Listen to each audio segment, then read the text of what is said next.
Good evening and welcome to Perspective. With the 14th August right around the corner, we will be talking about what patriotism means to us, what is the spirit of being Pakistani, what do we take pride in, and what do we think and expect from being a Pakistani ourselves. Thank you for joining me today. I have with me Ilan Niaz. He's Assistant Professor History, Quaid-e-Azam University. Thank you for being with us today.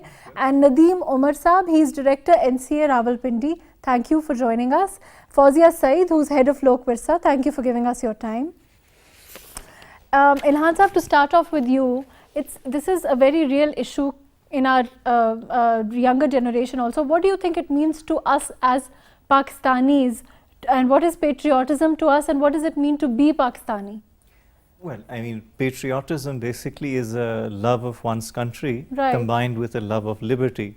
So if we As Pakistanis, talk about it in the context of Pakistan, then that would mean a sense of loyalty, a sense of adherence to the state, and a desire to see that state flourish as a democracy in which people are free to live their lives as they choose. So that Right. would be the meaning of patriotism in an Right. ideal sense. Right. What to you personally?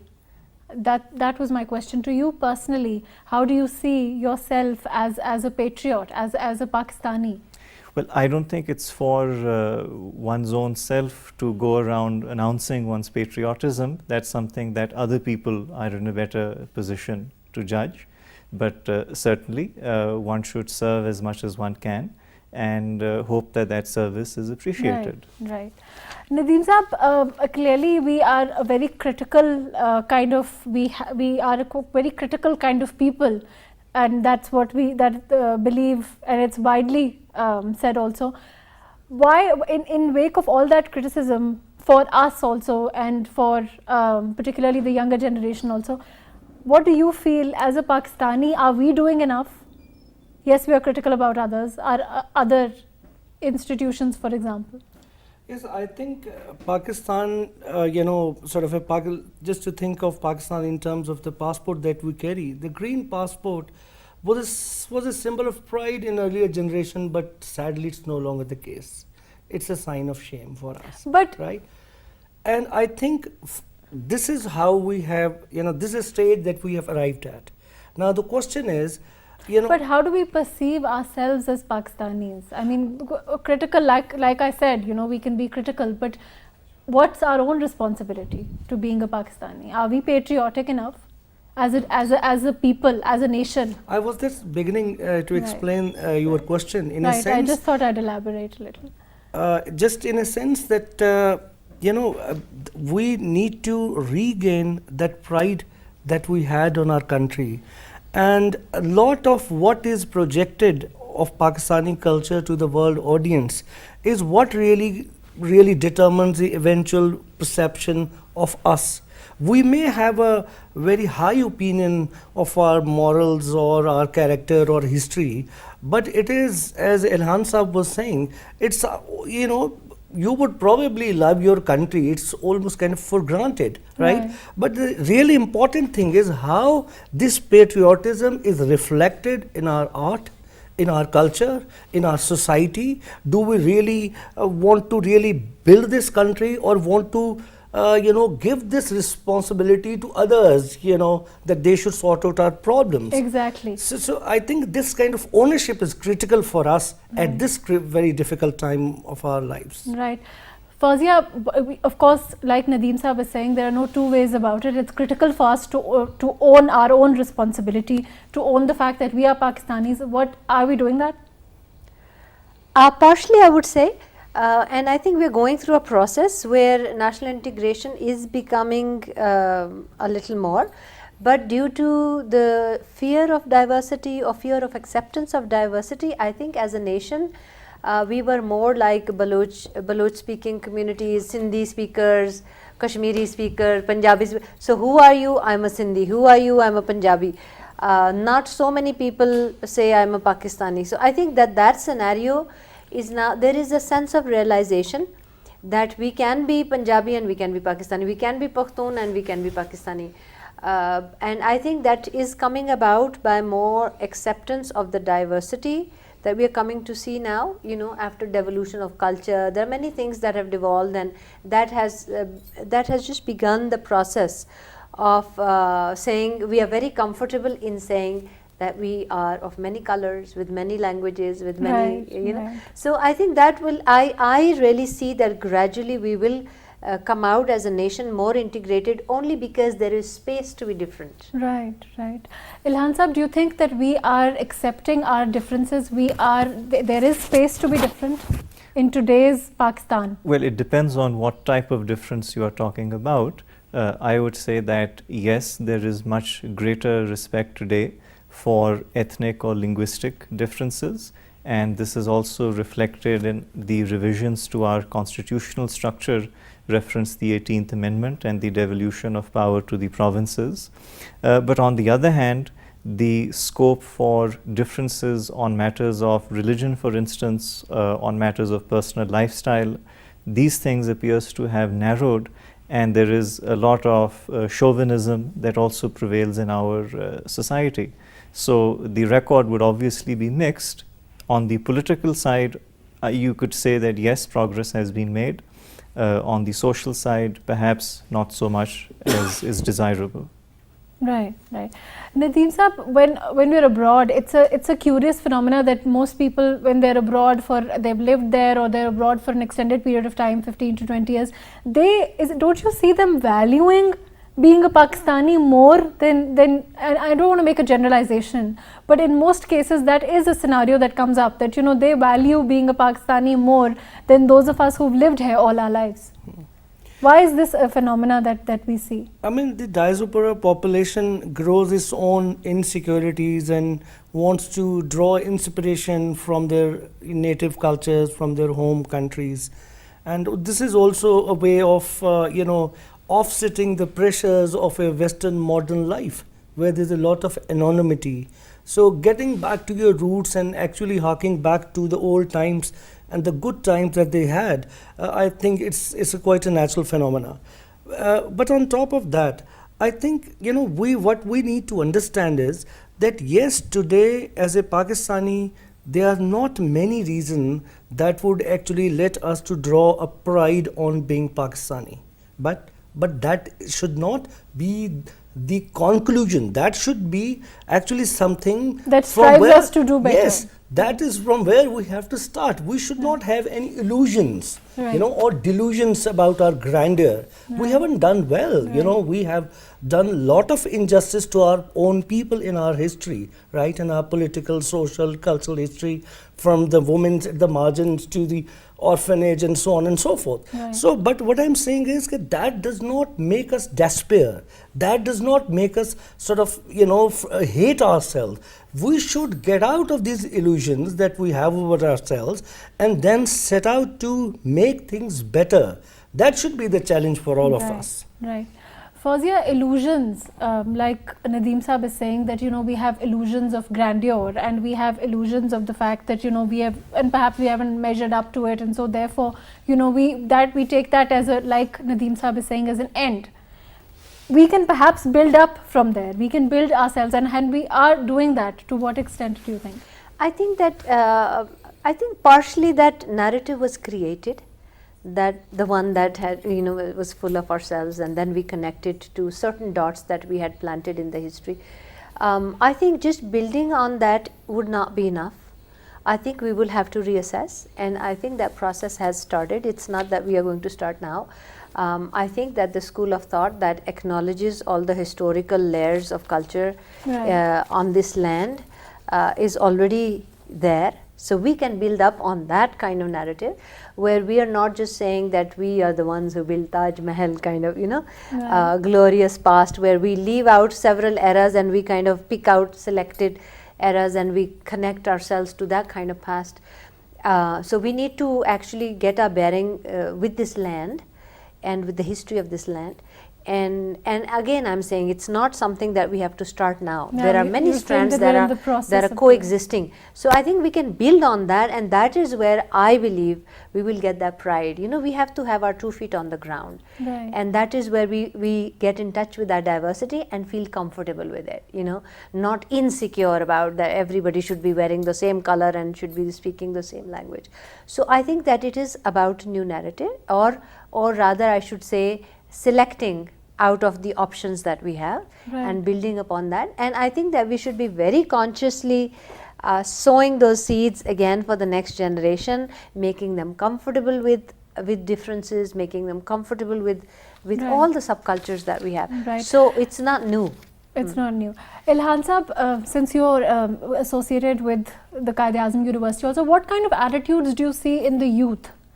Are they also taking it as a starting, are they also in the process of moving forward? Are they also patriotic enough, so to speak? Not that I'm saying that, you know, we can generalize on that, but what kind of attitude do you see in them about Pakistan, about being Pakistani? Well, I can only I mean, speak we see a lot about of people on 14th August on With the you know, big- with big motorcycles flags with and- big flags and all that. But that's not what being patriotic is about.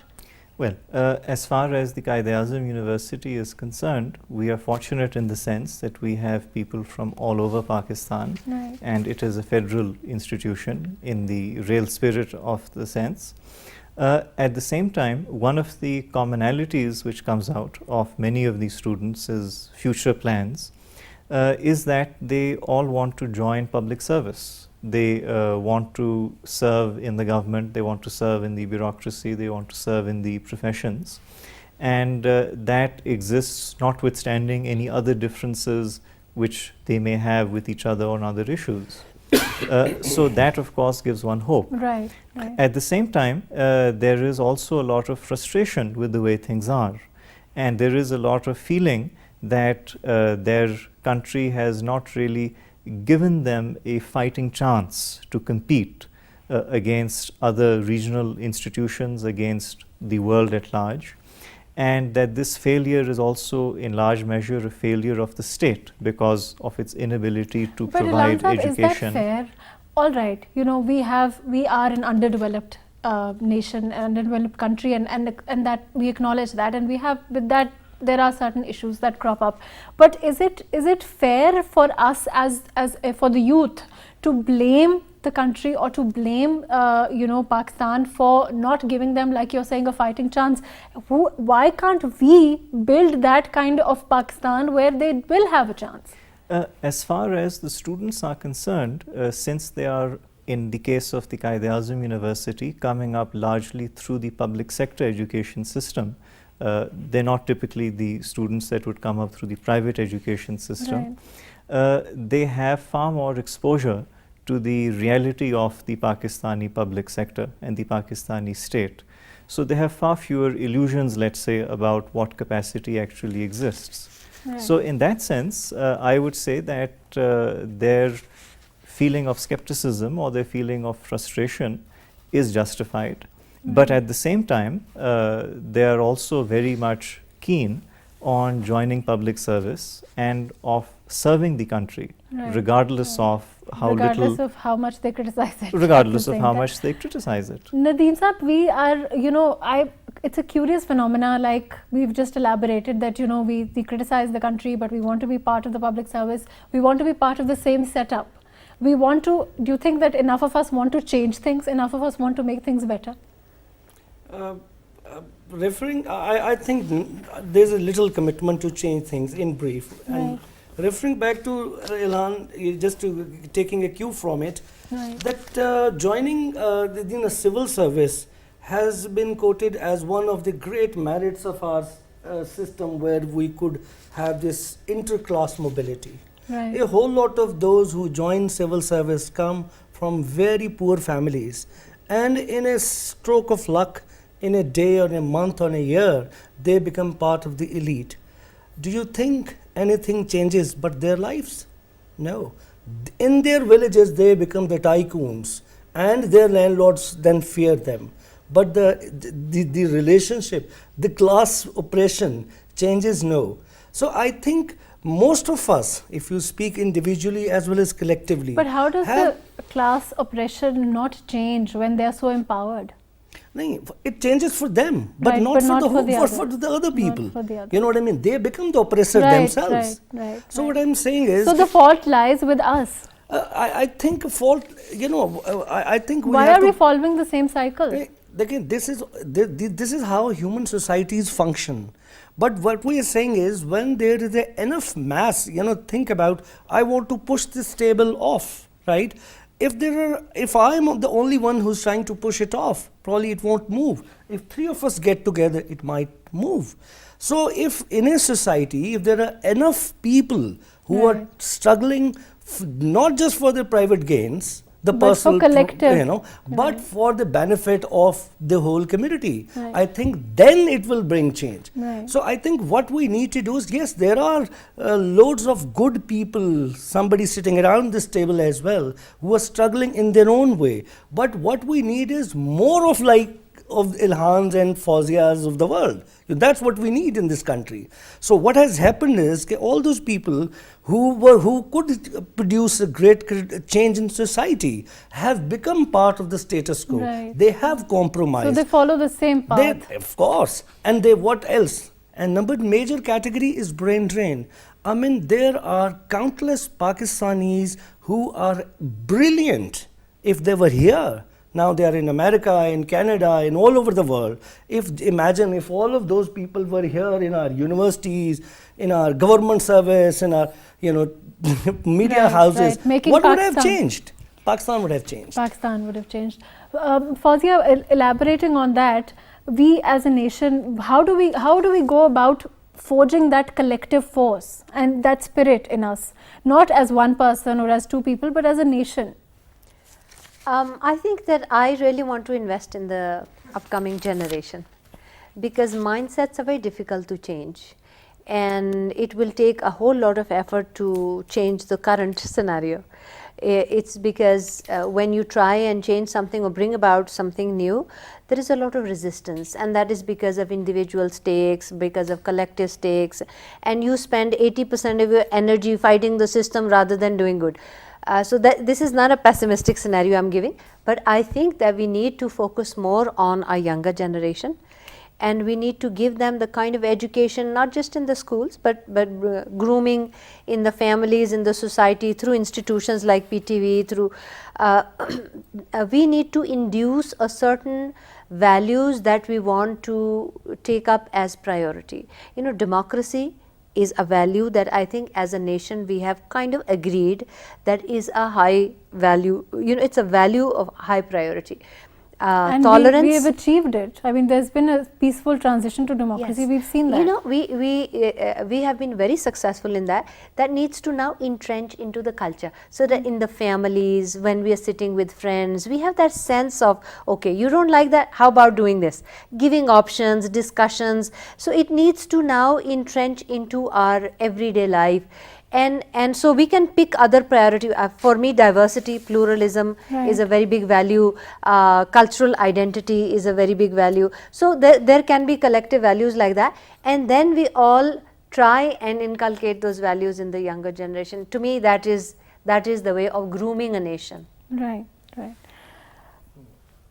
Ilhan Sahab, what kind of Pakistan do we expect in the future? What kind of Pakistan does our youth expect? And certainly not the kind they expect to build themselves. Well, if you're talking about Yes. if you're talking about what are their Expectations. from their country in the short term or in the medium term, etc., I would say that many of them would very much like to be able to plan their lives. A lot of them would like to have a sense of assurance that we are entering a growing market, a place where we can find gainful employment, a place where our skills have some practical use, where we can build lives for ourselves. And a lot of them would, of course, also want that their country be internally at peace, and that from that peace they be able to live their lives as they see fit. Right. So that is what, let's say, they would want. regarding what they realistically expect, again, talking to students and working at a public sector university, their expectations are somewhat more modest, more realistic in this sense, that they do realize that a lot of the problems Pakistan faces are not amenable to being resolved, Right. perhaps even within their lifetimes. But certainly they would like them to be resolved, and if we can give them a But constructive do they see channel. themselves as being a part of that resolving of the process of solving problems, or do they just expect that the problems? Well, I think a lot of them are idealistic in that they want to be part of the solution. But the issue which was raised in this discussion earlier as well was that they are going into a certain environment, they are going into a certain set of structures, and those structures sort of perpetuate themselves. So you do have the situation where a lot of idealistic young people might be joining public service, but after a few years that idealism is sort of beaten out of them by the system, and they become a part of the status quo. Right, Nadeem Sahib, So- you were mentioning that earlier. But Exactly. why do we lack the will to change things? No, I don't think there is a lack of will necessarily, because if you try to assess what people want for Lack their of country. effort then? Now, when it comes to lack of effort, again, effort requires some sort of channelization. Right. It's not just a question of, I'm sitting in my house and I'm, making an effort over there. It requires an element of social mobilization, which was also pointed out earlier in the discussion. And that social mobilization, it can come from the political system, it can come from other dynamic elements in a society. And in our context, those elements are, I would not say non-existent, I would say that they are fairly weak. That is, that critical mass, let's say, seems to be hard to achieve. But at the same time, younger people do want good for their country, they do want what is better for it. And part of their frustration perhaps with the way things are is that in spite of wanting what is better, they can't seem to find an outlet for instrumentalizing that and actually making things better. Again, not necessarily for themselves, but at the communal level, at the Right. collective level. Right. So how do we go about having more outlets for our youth at the communal level, Nadeem Sahib? What can we really do? I would say a lot can be done. I mean, in terms of suggestion, I think the world is out there for us to be, taken. And what we need to do is that, as I keep saying, we need to multiply our efforts, need to build inter-institutional contacts, we need to, a lot can be done. But let me also bring in another factor into the discussion, where Fawzia was saying that she would, in order to build this nation, we need to invest on our children, on our youth. I would also like to add to it that if we really want to move forward, we have to learn from the past. And there's a whole lot of people who have retired, so to say, from active public life. But they are the ones who can really, so if we could, bring our youth in sync with the old, this is where a new dynamism can be generated. Right. We can be very critical of our sort of elders Right. in many ways, right? Right. They were retrogressive or whatever.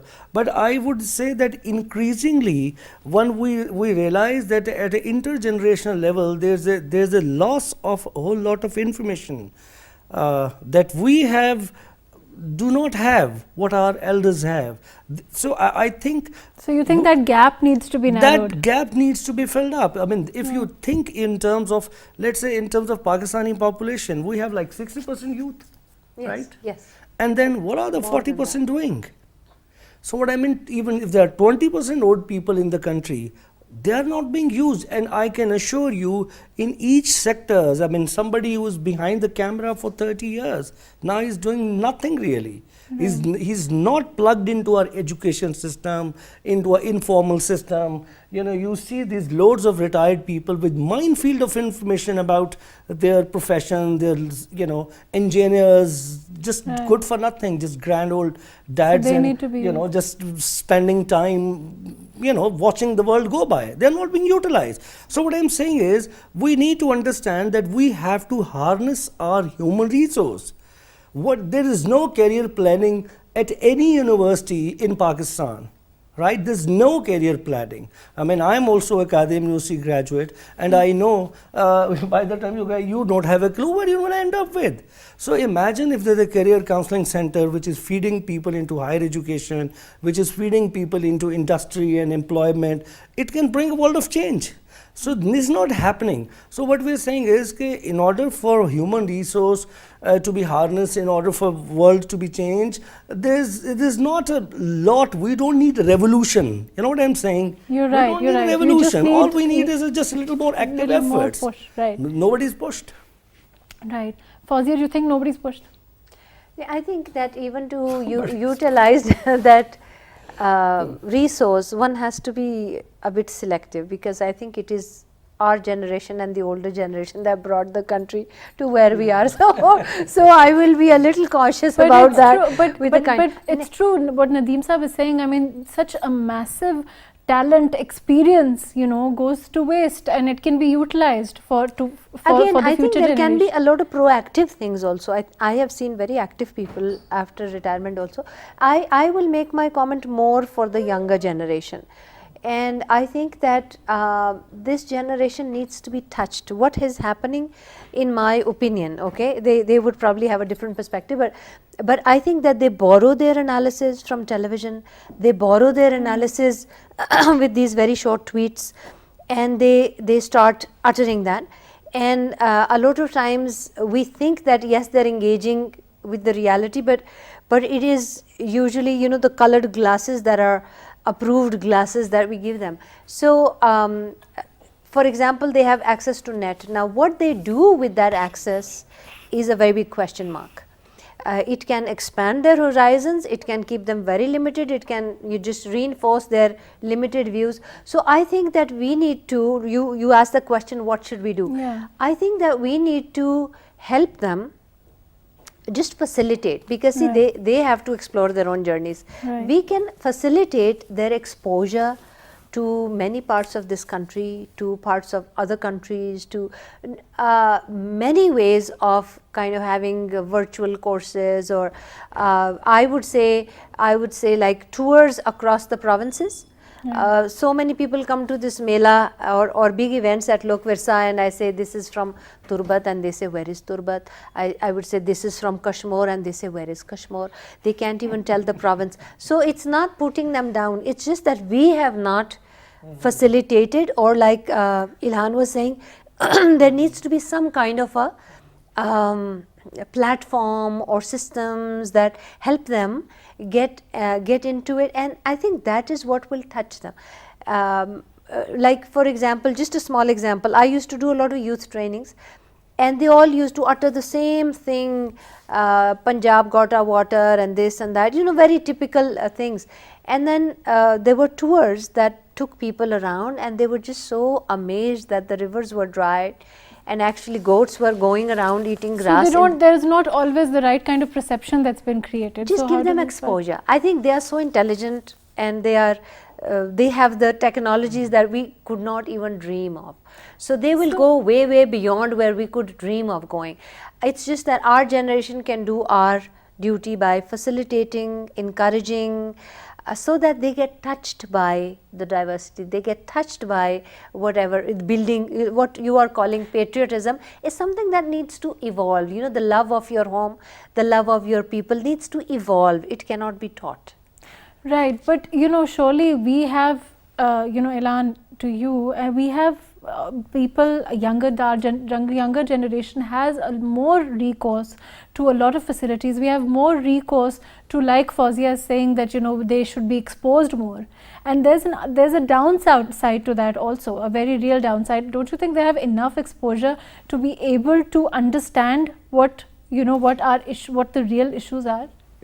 I think every generation perhaps feels That that the they- one right. that comes after it has, more avenues for expressing themselves and communicating. But this And this is generation is certainly true. particularly a generation of Uh, social media and Now, technology. again, the thing with social media or with any other instrument of communication is that it does bring people into contact, but it does not, of course, bring them into agreement. Nor does it necessarily create a framework through which they can come to an agreement. Very often it can also aggravate a conflict. And you can see this, go to any newspaper column and just read the horrible, horrible things that are written in the comment section about the person who's written the article. Right. So, in a way, this generation has a lot of experience in trolling people on the internet Right. and on the social media platform, far more so than their predecessors. So, there's a good part and there's a bad part. The overall psychosocial context of a society determines or influences which side is likely to get more strength when such opportunities avail themselves. Right. So, it's not that simply having more exposure or simply having more means to communicate by itself will necessarily solve problems. Right. In fact, if you have a greater exposure, but your ability to actually deal with the real problems you face Right. is diminishing, then that will produce more frustration. So, in this sense, your capacity to deal with problems and ultimately the organizational capacity to deal with the kinds of problems we face has to come from the state. Right. If that is weak, then having more ability to communicate will actually aggravate the perception of those problems Right. without necessarily making it possible to solve them in any meaningful sense. So how it do is we very make it much more a meaningful then? well, the fact is that the ability of the state to deal with these problems is something which is totally different in terms of how do you go about doing this. But if you were to, let's say, seriously sit down and start thinking about it, you could perhaps do several programs on that, separate from this particular transmission. But that would generally be, speaking, well, the first, I think, and fundamental reform would have to be is that when people interact with the state machinery at any level, whether you're in the education sector, whether you are dealing with the courts or whatever, they get a very bad experience overall. And the reason why they get a bad experience is because the quality of the state machinery, the people in it, is relatively poor. So, if you want to bring about a change, that is, if we say that the state of Pakistan has to channelize the energies of the youth, right. the state of Pakistan can't do that until it first gets its own house in order. Right. So, the instrument for bringing about constructive change is the state itself. Until you improve its quality, you can't bring about that kind of constructive channelization. But just as an example, Idi Saab recently passed away, and we've seen that we had across the board, we are even after his donation of his he donated his eyes, and after that recently I was reading that there's an increase in donors now. So setting that kind of example, Nadeem Saab, setting that kind of an example is itself, without the, for example, without the state, for a minute, that itself is a source of, that itself is a huge influence, and that itself is an umbrella for a lot of people to get guidance under that and to see that as a role model. I think I would agree with you. I mean, I think the process of social change is always led by the civil society, never by the state. State by definition is an institution which promotes status quo. It is the establishment, that is reflected through the state. They want us, you know what I mean, the ideologically driven, controlled environment. It is only the society, right, the elements in society, the progressive writers, thinkers, scholars, artists, intellectuals, they're the ones who actually then make sure the better decisions are taken for the society and allow it to grow. I think in terms of institutions, we need not draw or put too much faith on the state, or be at the same time too critical of it either. Right. I mean, I'm a firm believer that anybody who says that Pakistani state has failed to deliver is not true. Right. Why? Just think about how many people are have these water supply schemes at their doorsteps, get a running water in their homes. Right. Just think about the numbers. How many people have or on the electricity grid line? Right. Millions and millions of people. What do you think? I mean, despite all this corruption and hoo-ha that we hear. But like we talked about, why is there such a negative perception? Okay. Why is there such a such a bad image that is continuously every generation, it's thrown around, and it's thrown around so much that it becomes a reality in your eyes? देखिए, I would say कि this requires a little more deeper analysis. Right. What I'm saying is, go back to the colonial period when you were made to ashamed of yourself, ashamed of your dress. Still formally, you can't wear this is a suit that is preferred. This salwar kameez is not preferred. Why? Why we feel ashamed? Where it is coming from? It is coming from the British imperialism, which really carries on, which goes on. So what I am saying is that dekhiye, we were colonized people. We were taught in our schools, in our colleges, in our universities, Right. to actually take pride being British, take pride being Western. Being modern means Western. From our cosmetics to our dress to our media, everything is so westernized. When so much of it is westernized, where do you think you will have a respect for your own culture, respect for your own knowledge? The whole lot of knowledge about medicine and music and Right. what not is not being valued as knowledge. We We are call them quacks. And we don't value our own heroes as such. That is the problem. What we are saying is that all we need to do is tell the world, look, we haven't done bad. Right. We struggled through a lot. We have to work very hard. There were problems, yes, but the point is which nation do not have problems? Right. Which nation do not have scandals? Our tragedy is that we are the ones who are first to expose our faults. We put do you ourselves do down. that? You're right. You shouldn't do that. I mean, we need to say that please, we have problems, but don't overexpose them. It Right. discourages people. Right. And your mass media is the biggest curse. This TV, this media is the biggest curse because it shows the bad patches all too often than the good work being done. Right. If there's somebody who dies and kills and mutilated and acid thrown, it will start shrieking. But if there is a lone woman struggling to set up an institution, a professor trying to make a difference, nobody gives them a spotlight, right? Years of their labor and effort is going to go down the drain once one bad thing happens, and they will say it is all trash. This country, there's nothing can happen. I think this should stop. Right. This needs to be. We need to glorify ourselves more. Isn't that true, Fawzia? I wouldn't use the word glorify, but I think that there is so much positive that we do not see. And there is so much positive that we have kind of made our youth not to see. That's why I was saying that they borrow the analysis. They borrow whatever is being uttered on every channel, which is like, hitting yourself, bashing yourself, we are bad, we are bad. And also, actually, I hesitate in giving too much responsibility to the state for everything.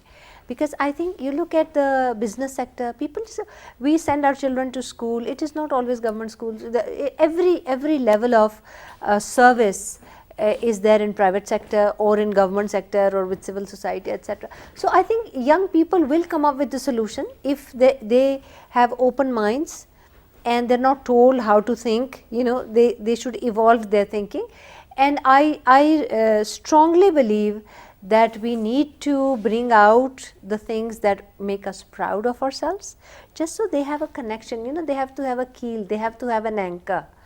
And nobody can really develop that kind of confidence if you keep bashing yourself and say, we are the worst people, we are the... Right. So I think that, and also I think no government, even if it is made of angels from the sky, can come and do the right thing and everybody says, wow, this is great. No, because we have trained our people to mistrust, and so any individual or any institution, etc., it's very difficult. You know, we make these generalized statements about people, or but it is very difficult in a scenario or in a cultural milieu where doubt and conspiracy and a lot of these things kind of get entrenched.